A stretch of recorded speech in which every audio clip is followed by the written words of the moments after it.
angle, angle, side. And angle, angle, side says that the side cannot be included. Remember, included means that it's between, like it's sandwiched between. So angle, angle, side is a valid way to prove. And we also have angle, side, angle, which says that the side does need to be between, sandwiched between the two angles. And both of those are the last two ways that we're talking about how to prove. So let's look at those two triangles. Which pair of sides must be congruent for a triangle ABC to be congruent to DEF by angle, side, angle? If you choose different angles than me, by all means, that is fine, as long as you have an included side. So I'm going to say angle A. Angle A would have to be congruent to angle D, because those are corresponding. And I'm just going to go ahead and choose B. Angle B is congruent to, it would have to be congruent to E. If I'm going to say those are congruent, then which side do I need in order to use angle, side, angle?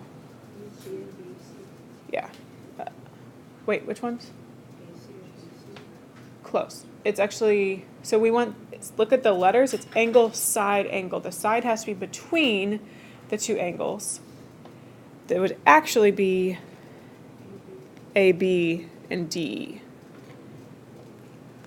So these you can prove by angle, side, angle. I'm sorry, I don't know, my laptop is struggling right now.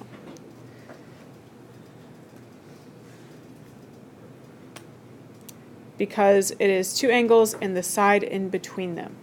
If the side is anywhere else, like BC and EF, then it would be angle, angle, side.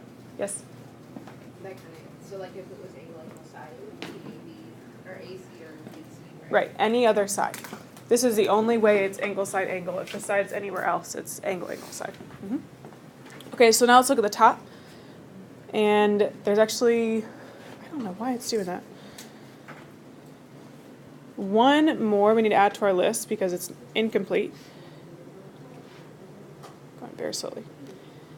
Okay, so we're looking at the top part now. Can you think of any other ways to prove triangles congruent? So the one we need to add is angle, angle, side. So here are the 5 that work, and there's only 5 that work. Side, side, side. Side, angle, side. Hypotenuse, leg, angle, side, angle, and angle, angle, side. We just talked about this on your warm-up. Will angle, angle, angle work? No. Definitely not. So if you see 3 angles congruent, remind yourself, I could do a dilation, angles would stay the same, the sides would not, so that is not going to work. Okay, we're going to do some examples. You could flip it over. First, we'll just look at recognizing some theorems.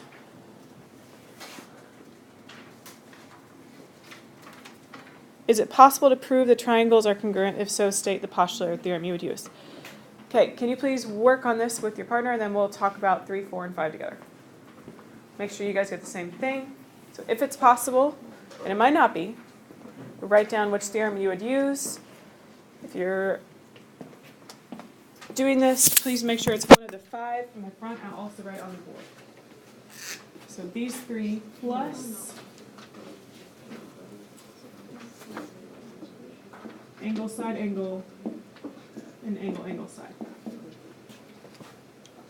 These are your 5. Those are your only options.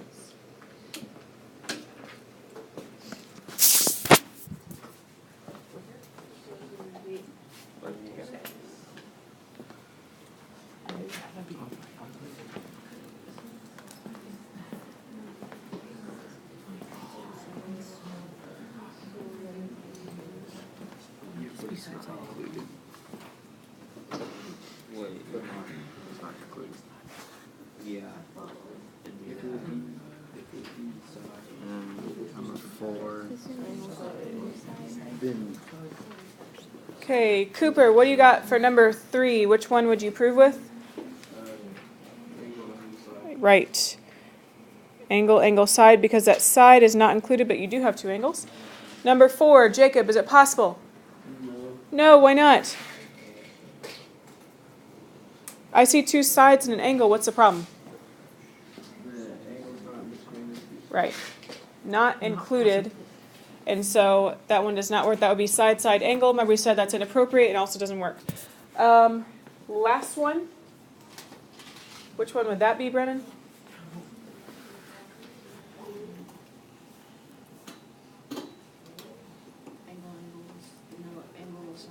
Right, because you have this shared side, that reflexive side. So yeah, angle, side, angle. I like that you fixed that because the side has to go between the two angles. Good. Proofs. These are short, as with most of them that you'll see in this unit. I think we may have actually done this one last week or something very similar. I'm going to go ahead and write my givens out today since these proofs are so short and we got the space. So x is the midpoint of Vy and Wz. Make sure you write that that is given. Cool. Since I know x is the midpoint, what is my natural next step? Or what is the next thing that I can say, Sam? You can say that Vx is congruent to xy and Wx is congruent to xc. Right. That midpoint acts as a bisector and it cuts those segments in half. So let's make those next two congruent statements. Vx is congruent to xy, like Sam said. And also, and you could put a comma, or you could write this the next line down. I'll just put a comma. Wx is congruent to xz. And this is because of what? What's my reason? Right, like that. Definition of a midpoint. And midpoint breaks up a segment into two congruent parts. So you have two sides. Okay, if we have two sides, we only have two ways to do it. You either have to have an included angle, side, or you have to have a third side, side. Anybody see the missing piece? Cooper, you look like you're hesitating. What is it? No. I know they look congruent. Aiden, what is it? Is the vertical angles. Yep. So, and remember we talked about last week, you could label with 3 letters, but you could also just label them 1 and 2, make your life easier, and then say, well, those are congruent because they are vertical angles. Vertical angles are your best friend, so are reflexive sides. If you see them, you might as well say it in your proof because it might not help you, but it probably will. Angle 1 is congruent to angle 2 because I don't want to write out 3 letters because of vertical angles. Now look at your shapes. Look at your two triangles. Which theorem do you use? Side, angle, side. That angle is between them, and anyway, side, angle wouldn't work. So you have to say that the triangles are congruent, and I'm going to write this down exactly how it is, where it says prove VWX is congruent to YZX. That's because of side, angle, side. So a review from last week. And the last one.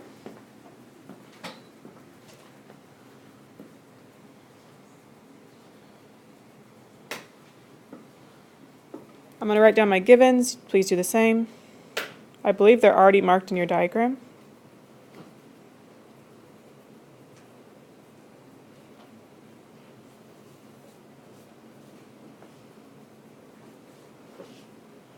They are. Okay, let me point out which two triangles we're talking about here.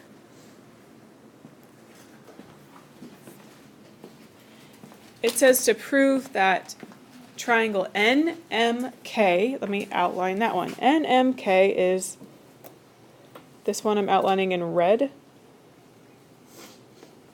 pen will go very slowly. Come on. This one is NMK. And then we are proving that it's congruent to LKM, which I'll outline in blue. So notice, there's lots of different triangles in this diagram. You have to pay attention whenever things get overlapping like this. Read carefully what you're proving, because on some of them, like the one we just did right before this, it's really obvious. You're proving the two triangles are the only two triangles you see. There are 4 different triangles in this diagram, 5 actually. So pay attention, those are the 2 you're proving. Right now you have 2 angles in those triangles. You need 1 more piece. Where can I get the missing piece? You know it can't be another angle, because if it's another angle, that just proves that they're similar, not that they're congruent. So you need another side. How could you get another side? Luke, what could I do? You can use KN. KM. And those are congruent, why? It's reflexive. Right. The reflexive shared side. Your best friend when it comes to these kind of proofs. And then we should be good to go. You have 2 angles, you have a side, that's always enough information. The question now is, which one are you going to use? Is it going to be angle, side, angle, or angle, angle, side? What do you guys think?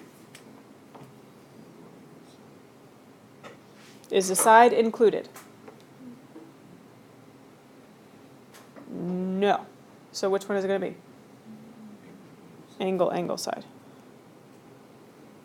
So triangle NMK is indeed congruent to triangle LKM.